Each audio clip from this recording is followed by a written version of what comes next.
মার দিয়ে হেঁটে হেঁটে যেতে যেতে এমন সময় বড় গভীর একটা জঙ্গলের মধ্যে পৌঁছে গেলেন। ওই জঙ্গল দিয়ে যখন দুইজনা হেঁটে হেঁটে যান, জঙ্গলের মধ্যে এখানে যখন পৌঁছে গিয়েছেন, এমন সময় দেখা যায় জঙ্গলের একটা বড় জঙ্গলি বাঘ, একটা বড় জঙ্গলের জঙ্গলি বাঘ হুজুর আব্দুল কাদের জিলানীকে দেখে দ্রুত গতিতে ছুটে ছুটে সেই দিকে আসছে। ভক্ত মুরিদ ভয়ে জড়সড় থরথর করে কাঁপে। হাইরে হুজুর আজ কোথায় নিয়ে এলেন? এই প্রাণ নিয়ে হয়তো আর জ্যান্ত জীবন্ত বাড়ি ফিরে যেতে পারবো না। কারণ বাঘের সামনে পড়লে আর রক্ষে আছে। কিন্তু অবাক কাণ্ড, সেই জঙ্গলের জঙ্গলি বাঘ ছুটে ছুটে ছুটে ছুটে এসে পিরানে পীর দস্তগীর হুজুর আব্দুল কাদের জিলানীর সামনাসামনি হয়ে সামনের হাত দুটো ফেলে দিয়ে বসে গিয়ে হাত দুটো তুলে তার ভাষায় হুজুরকে সালাম দিয়ে বলেন, হুজুর আমি এই জঙ্গলের জঙ্গলি বাঘ। আমি বহুদিন আগে একজন দরবেশের মুখে শুনেছিলাম যে পিরানে পীর দস্তগীর আব্দুল কাদের জিলানী হুজুর এই পথ দিয়ে হেঁটে হেঁটে যাবেন। আমি সেই দিন থেকে সকাল নয় সন্ধ্যা নয়, আমি 24টা ঘন্টা হুজুর, আমি 24টা ঘন্টা আমি এই জায়গায় বসে বসে ইন্তজার করি কখন আপনার মতো পিরানে পীর ওলি কুলের শিরোমণির দিদার আমার নসিবে হবে হুজুর। আজ আমি বড় ভাগ্যবান যে আপনার মতো অলির দিদার আমার নসিবে হয়েছে। তো হুজুর গৌস পাক বলছেন, নিশ্চয়ই তুমি খুশি হয়েছো? বলছো জি হুজুর, তবে আমার একটা কথা আছে হুজুর। বলে কি কথা? বলল আল্লাহ পাক আশরাফুল মাখলুকাতের মধ্যে আমাকেও একটা মাখলুক করে পাঠিয়েছে, আর আপনি হলেন শ্রেষ্ঠ মাখলুকাত। আমার স্থান হলো জঙ্গলে। তো আমার মনে বড় সাধ যে আশরাফুল মাখলুকাতের শ্রেষ্ঠ মানুষ, এর ব্যবহার আচার কিরকম দেখার জন্য আমার মন খুব উতাল পাতাল করে। কিন্তু হুজুর আমি যদি লোকালয়ে যাই লোকেরা আমায় মেরে দেবে, সেই জন্য জঙ্গলেই আমার স্থান, জঙ্গলেই আমার জায়গা। তো আমার মনে বড় সাধ, আপনি যেখানে যাবেন একদিনের জন্য আমি আপনার সঙ্গী হতে চাই। হুজুরের দয়ার শরীর বলল ঠিক আছে চলো, আমি যেখানে যাব যদি আমার সঙ্গে যেতে চাও তো চলো। তাহলে কজন হলো? ভক্ত মুরিদ হুজুর গৌস পাক আর জঙ্গলের জঙ্গলি বাঘ, তিনজন হলেন। ভাইজান হুজুর গৌস পাক সেই জঙ্গলটা পার করার পর হেঁটে হেঁটে আপনাদের মতো এইরকম অনেকটা শহর থেকে সড়ক থেকে দূরে এমন একটা পল্লী গ্রামের মধ্যে উপস্থিত হয়ে গেলেন। সেই গ্রামের একজন নয় দুইজন নয়, তামাম গ্রামবাসীরা হুজুর আব্দুল কাদের জিলানী হুজুরের ভক্ত মুরিদ ছিল। সবাই যখন শুনতে পেল, খবর হলো যে পিরানে পীর আব্দুল কাদের জিলানী তাদের গ্রামে কদম রেখেছেন, তখন একজন নয় দুইজন নয় হাজার হাজার মানুষ ছুটে এসে হুজুরের কদম বসি করে হুজুরকে অনুরোধ করে বলেন, হুজুর আমাদের আজ কত বড় বলন্দ নসিব, আপনার মতো পাক ওলির কদমের ধুলি আমাদের গ্রামে পড়েছে।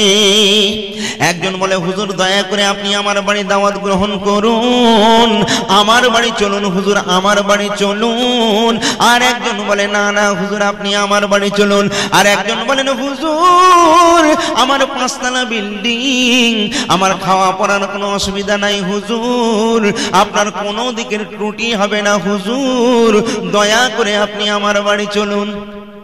কারণ সবাই চিন্তা করছে যার বাড়িতে অলিকুলের শিরোমণি পাক কদম রাখবেন সে আল্লাহর দরবারে অতি ধন্য হয়ে যাবে, তাই না?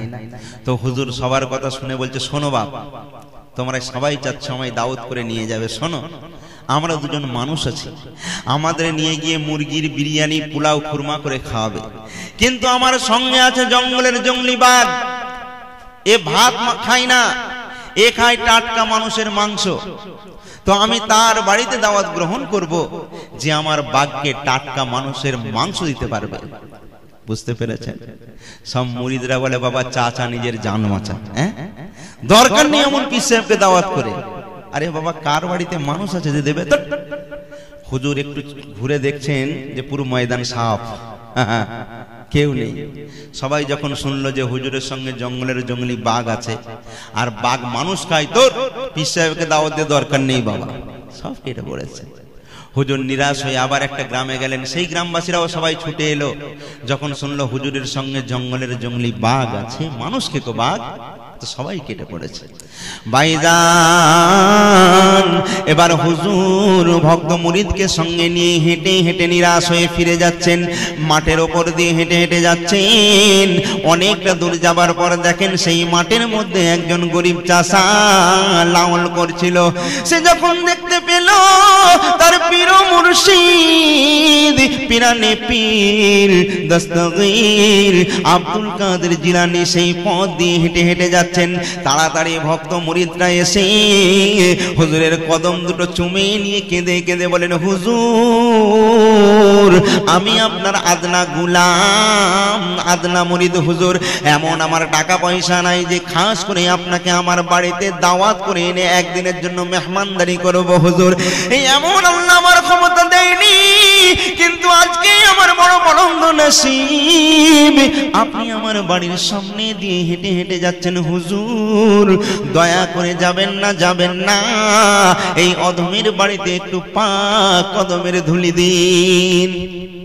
হুজুর বলছে, বাবা জবরদস্তি করো না, আমার হাজার হাজার ভক্ত মুরিদ সবাই কেটে পড়েছে, কারণ আমার সঙ্গে জঙ্গলের জঙ্গলি বাঘ আছে, এ মানুষ খায়। ভক্ত মুরিদ কেঁদে বলেন, হুজুর ওই বাঘের দিকে খেয়াল করবেন না, চিন্তা করবেন না হুজুর, দয়া করে একবার হ্যাঁ বলে এই অধমকে ধন্য করে দিন। ওই বাঘের কোনো চিন্তা নাই। আহা, হুজুরকে নিয়ে যাচ্ছেন। এখানে একটা কথা বলি, বাপ কেমন বাপ কেমন ছেলে। বাপ যদি কারো নামাজি হয় তো তার ছেলেও তার পেছনে নামাজের মুসাল্লা বিছিয়ে আল্লাহ একবার করে। আর বাপ যদি সারাবি হয়, ছেলে যে গ্লাসে চুমুক দেবে না কোনো গ্যারান্টি আছে? কেমন বাপ।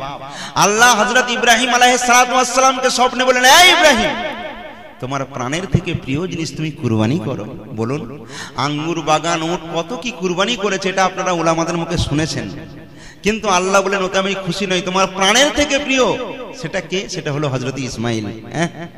আব্বা গিয়ে বলছে ইসমাইলকে, বাপ আল্লাহ পাকের হুকুম হয়েছে আমি আল্লাহর রাহে কুরবানি করব এবং তোমাকে কুরবানি করব। ইসমাইল বলছে, আব্বা জান যদি আল্লাহর হুকুম হয়ে থাকে তো আমি ধন্য। আবার আব্বাকে বলছে, ইসমাইল ছোট বাচ্চা ছেলে, আব্বা আপনি আমার মুখে একটা রুমাল ফেলে দিন। বলল, কেন? বলল, আপনি যদি আমার কচি মুখের দিকে তাকান আপনার প্রাণটা কেঁপে উঠবে, আপনি আমায় কুরবানি করতে পারবেন না। আহ কি মোহাব্বত বলুন। তেমন এই লোকটাও, এর বাড়িতে তিনটে উপযুক্ত ছেলে, তিনটে ছেলেকে গিয়ে বলছে, বাবা আমরা বড় ধন্য, আজকে অলিকুলের শিরোমণি আমাদের বাড়ি এসেছেন, কিন্তু ওনার সঙ্গে আছে জঙ্গলের জঙ্গলি বাঘ। ছেলে তিনটে বলছে, আব্বা জান কোনো চিন্তা নাই। এইবারে ভাইজান দুপুর বেলা খাওয়া দাওয়ার আয়োজন করা হলো, হুজুরের জন্য খাবার নিয়ে আসা হলো। এমন সময় বাঘটা একদিকে বসে রয়েছে, বড় ছেলেটা যেই বাঘের সামনে গেল, বাঘটা হালুম করে চিড়ফাড় করে সেই বড় ছেলেটাকে খেয়ে নিল। হুজুর আসরের নামাজ পড়ে বিকেল বেলা বিদায় চাই। ভক্ত মুরিদ বলে, না হুজুর না, আপনি রাতটুকু রয়ে যান। রাতের বেলা মেজো ছেলে বাঘের আহার হয়ে চলে গেল।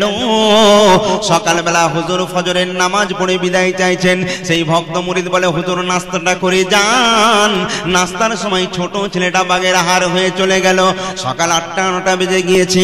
এইবারে হুজুর বলছে, বাপ এবার আমায় হাসি মুখে বিদায় দাও। এমন সময় দেখে ওই ভক্ত মুরিদটা দরজার সামনে দাঁড়িয়ে দাঁড়িয়ে ফুঁপিয়ে ফুঁপিয়ে কাঁদছে। হুজুর বলছে, বাবা কাঁদো কেন? সেই ভক্ত মুরিদ বলে, হুজুর আপনি আমার পীর মুর্শিদ, আপনি প্রচন্ড রৌদ্রে হেঁটে হেঁটে মাঠের ওপর দিয়ে যাবেন, আপনার দেহে পাসিনা গড়িয়ে পড়বে হুজুর, আমি দেখে কেমন করে তা সহ্য করব। তাই শেষবারের মতো আমার অনুরোধ, দয়া করে এই দুপুরে আহারটা করে যান হুজুর।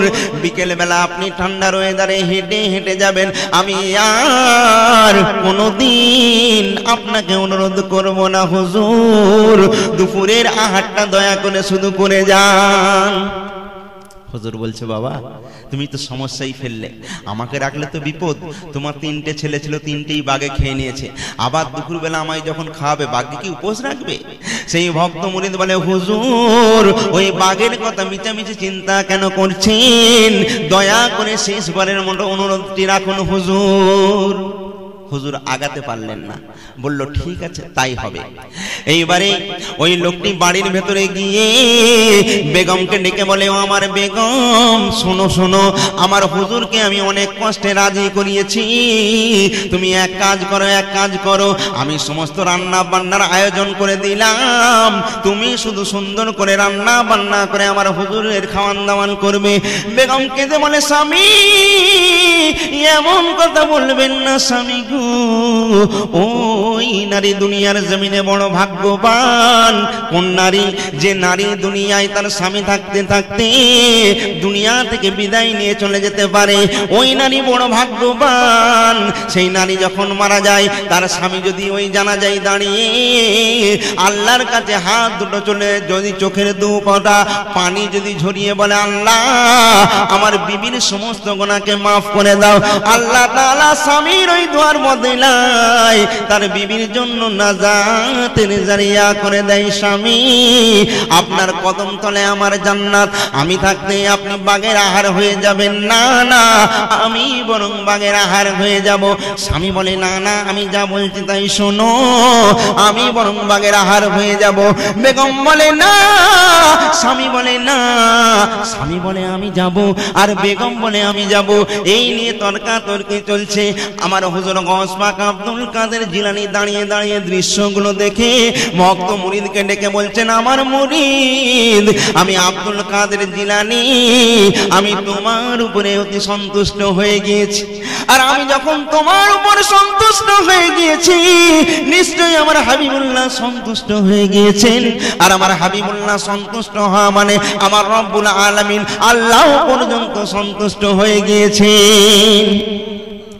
জঙ্গলের জঙ্গলি বাঘকে ধমক দিয়ে বলেন, এই জঙ্গলের জঙ্গলি বাঘ, আমি আব্দুল কাদের জিলানী রাহমাতুল্লাহ আলাইহি তোমায় আল্লাহর কসম দিয়ে বলি, তুমি 3টে ছেলে যেমন খেয়েছো এখনই জিন্দা অবস্থায় ফিরিয়ে দাও।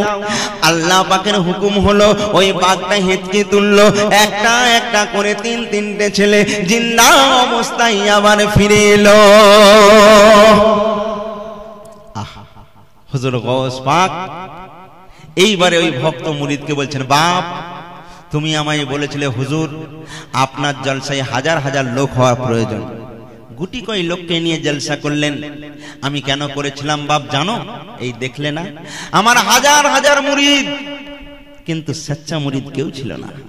সচ্চা আশিক মুর্শিদ, সচ্চা একজন আশিক এই হেলো, এই গরিব চাষাটাই শুধু আমার সচ্চা আশিক ছিল, সেই জন্য বেশি লোকের আমার প্রয়োজন হয় না। তো ভাইজান আমার বলার উদ্দেশ্য হলো, এই ঠান্ডার রাতে আজকে যারা এখানে বসে আছেন সত্যিই আপনারা আশিকে রাসূল না বলে পাচ্ছি না, তার কারণ এর আগে বহু লোক ছিল সবাই চলে গেছে, কিন্তু আপনারা জানেন যে দোয়া হলো মস্ত বড় জিনিস। আজ বলুন আমাদের মা বাপ কত কষ্ট করে কত মেহনত করে লালন পালন করে এই দুনিয়ার জমিনের আলো দেখিয়েছেন, আজ তাদের মানে কষ্টের মেহনতের ফল আজ আমরা ভোগ করছি। আজ তারা আমাদের ছেড়ে দুনিয়া ছেড়ে পর্দা নিয়ে মাটির জমিনে গোপন হয়ে রয়েছেন। তারা টাকা চাই না, পয়সা চাই না, মাখার জন্য তেল চাই না, পরার জন্য পোশাক চাই না, তারা একটু দোয়ার ভিখারি। তো আপনারা বসে আছেন, আমরা একটু দোয়া করব বলে খুব ভালো লাগছে মাশাআল্লাহ। যাক কিছু কথা শুনুন ভাইজান, কিছু মূল্যবান কথা বলবো। এইবারে আমি ওয়াজের দিকে যাব, এতক্ষণ একটু গল্প করলাম আপনাদের সঙ্গে।